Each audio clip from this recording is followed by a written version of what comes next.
Okay, this is how you make prepare venison to eat as steaks.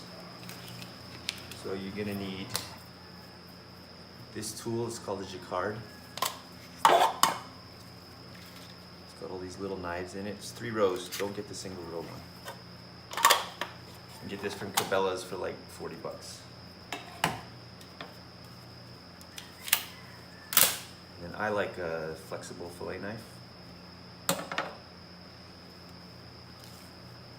Montreal steak seasoning. Get this from Costco. And just regular extra virgin olive oil.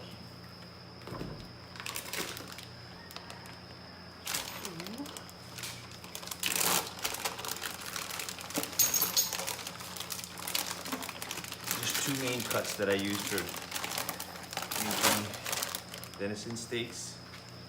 Either, well, I use back straps too, but on the hind there's this like triangle cut. And it's got this little piece here.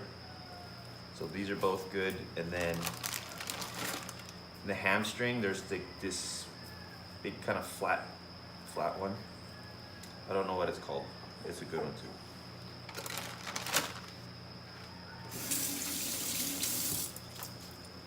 So first thing, we prep the meat. Separate this out.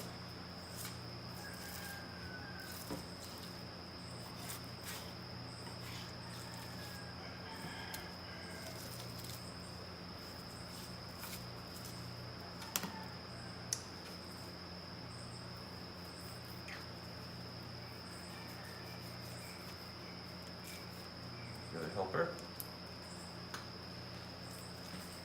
So there's a big tendon over here, you gotta cut that off.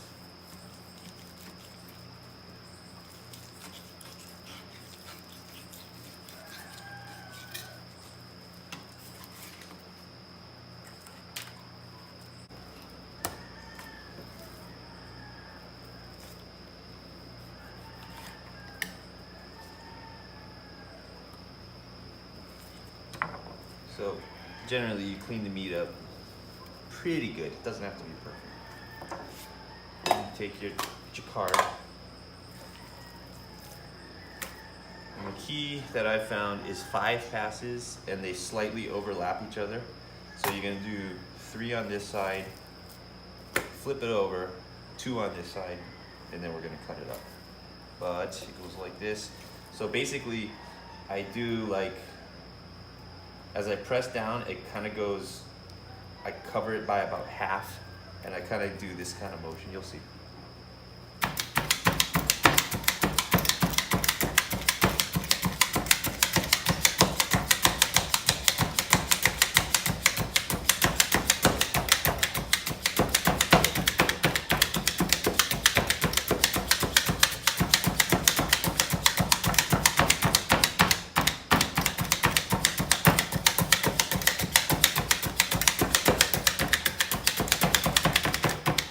So that was, when I say 5 passes, I mean 1 way is 1 pass, 1 way is 1 pass.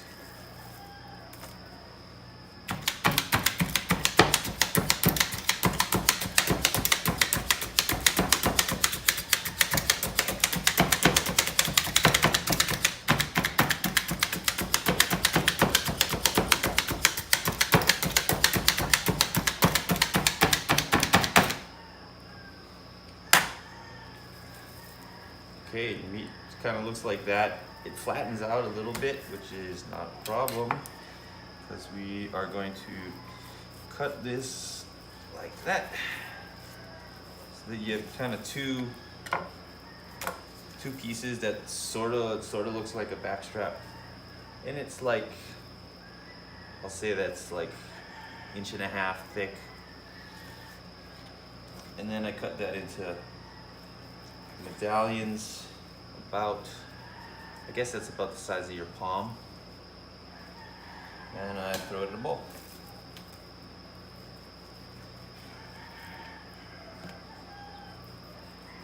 So here's what this piece looks like, all cleaned up. Now I throw 5 passes. Make sure you drive it all the way through. You gotta push hard on this thing. what this does is it makes all these little holes in it, and it helps the marinade penetrate the meat. So instead of like marinating something without holes in it, you'd be doing that like, I don't know, 3 days or something. This, I can do this and I can just eat it in like 10 minutes after I do it. But if you let it marinate, it gets even better. So you can marinate it like a couple of days if you want. It tastes almost just as good to eat it straight right after you just do this.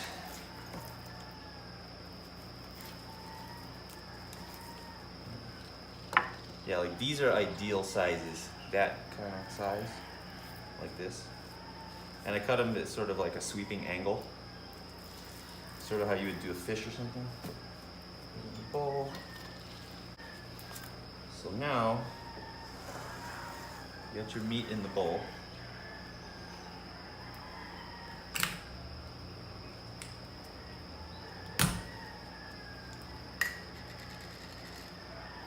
So we're gonna do this a lot of olive oil. So I go like that much. Maybe that might not even be enough. But it's almost like you pour it to where it can cover. Like it's swimming in there. And I got this McCormick steak seasoning. And I don't know like how much you're supposed to put. I just kind of go by feel. I'll kind of. But you want to be pretty generous with this.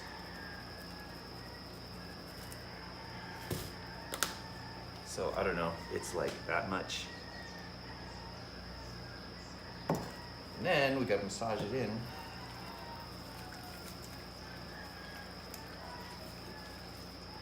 And you massage this until all the liquid is gone. And because you have all those little holes in it, it sucks it up into the meat. And the massaging, this is just theories in my head, but I think it dissolves the salt just by rubbing it like this and getting it kind of wet in the olive oil. And then it's like a dissolved salt inside the meat.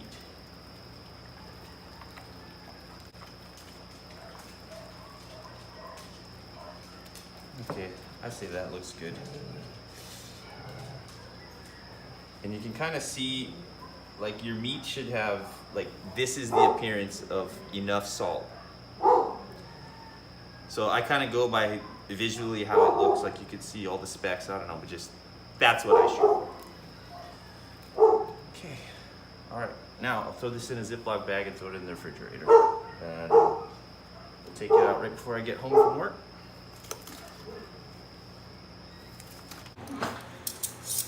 Okay, so we got our venison and it's thawed out. I took it out of the refrigerator. I had my wife put it in some warm water just to kind of get it up to room temperature. I didn't think about it until I was on my way home. So anyways, we have our venison, and what we're gonna do, I like to cook it on like a heavy cast iron pan. It's like a big one. My brother got this for me, it's really good. The other way to do it is like on a barbecue grill. That's the best, but it's kind of a mess in getting started with barbecue. This is a nice, easy way to do it.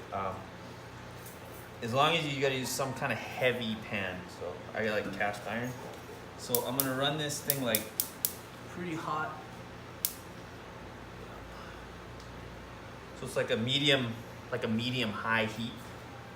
So that's like the flame I'm using. And I gotta let this kind of heat up. And you want to get it heated to where when you drop your meat in, it's got like a sizzle to it. So it's gonna be like a minute or two. Okay, it's been about 3 or 4 minutes and maybe less, but I think this is hot enough now. So what we're gonna do is put the venison in, and we're gonna go 2.5 minutes on each side. Don't flip it. Don't mess around flipping it a bunch of times. So I like to set my watch. Boom, reset, and hot. See how it sizzles? That's what you want.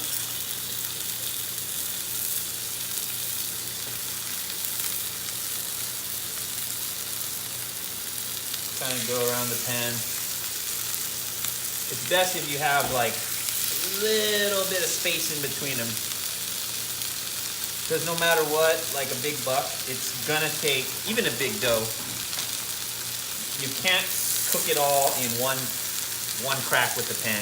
It always takes at least two times cooking it, but you're only going like 5 minutes total.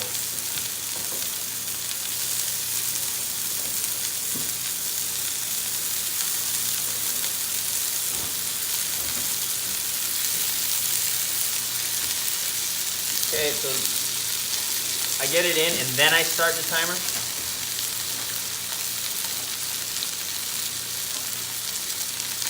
We're just gonna let that sit and let it sear for 2.5 minutes. Okay, so we're right now at like 2 minutes 30 seconds. So you can see that kind of the sear it's got there. That's perfect. That's what we're looking for.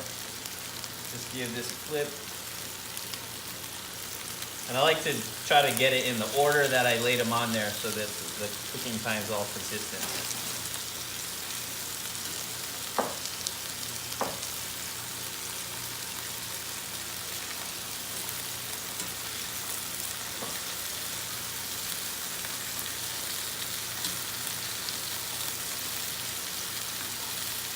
Okay, and we're gonna let that just finish off. So what we're shooting for is 5 minutes total. So I started the timer after I put all the meat in.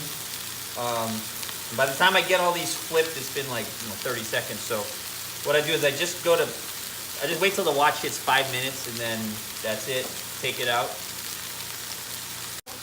Okay, so we're at 5 minutes on the deer now. And you can, if you kind of poke on it, it's kind of soft still, but firm. So that's it. We're gonna take it out, put it in a pan like this, and you're just gonna let it rest for, like I just go until maybe like 15 minutes. You can't cut it right away because it's still cooking. Like if you were to cut this, it's still raw in the middle, but it still cooks after you take it off the heat. So you're gonna let that sit at least 10 minutes, 15 minutes is better. And I like to put it in a pan, and I use the pan that I'm gonna cut it up again and put it back in, and that way all the juices that get in here stay in there.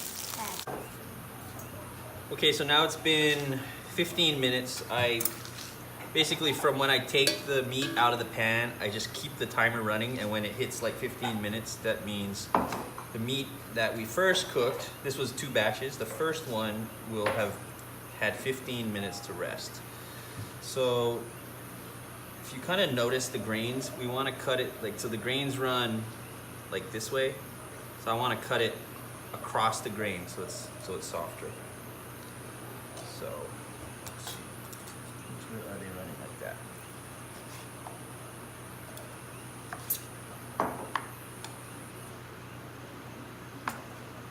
And this is the color. This is perfect. This is the color you're going for.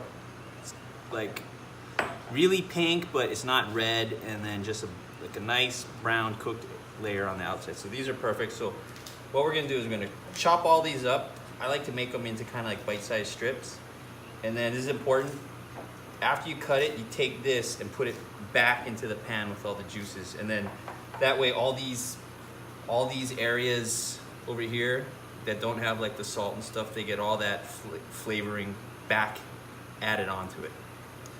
So we'll cut this up and throw it back in, and then when we get it in there, just give it a quick toss, and then basically it's ready to eat. Okay, so we're just getting done chopping up the meat, and we're returning it all back to the pan.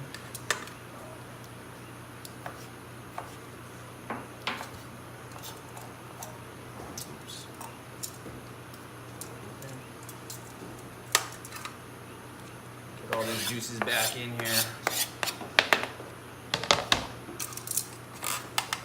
And then just kind of give this a toss, get all the juice like runs down to the bottom. And you'll see all that all this juice here comes out, but if we toss it back and we let it sit for just a few minutes, the meat will re-soak up all that juice back. So that's why it's nice to just keep it all in one pan. We have our dinner now, and so we got a chimichurri sauce on there. You don't need chimichurri sauce, but it takes it to the next level. Yeah. How is it, guys? Oh, it's so Very so tender. You don't even need a knife. You just don't even. See, no one has a knife, but you still can eat steak. Yeah.